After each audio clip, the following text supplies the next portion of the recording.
This is the Lone Crater YouTube. We hope this video helps. In this video, I will explain how to make vegetable soup for a 1-year-old baby. First, select a variety of fresh, organic vegetables such as carrots, peas, and sweet potatoes. These provide essential nutrients for your little one. Make sure to wash and peel all your chosen vegetables thoroughly to remove any dirt or pesticides. You'll also need a small pot, a steamer basket, and a blender ready for the next steps.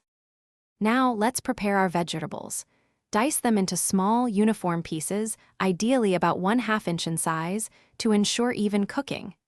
Next, steam these diced vegetables until they are very tender. This usually takes around 10 to 15 minutes, depending on the vegetable type.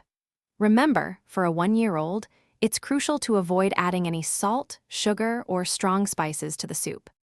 Once your vegetables are perfectly tender, transfer them carefully into your blender.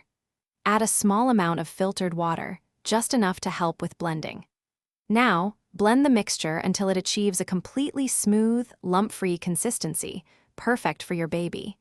If you prefer a thinner soup, you can easily add a little breast milk or formula to reach the desired texture. Before serving, always ensure the soup has cooled down to a safe, lukewarm temperature for your baby. You can test a small amount on your wrist. Any leftover soup can be stored in airtight containers in the refrigerator for up to 2 days or frozen for longer. Also, for those interested in personal finance, check out *The Simple Path to Wealth*.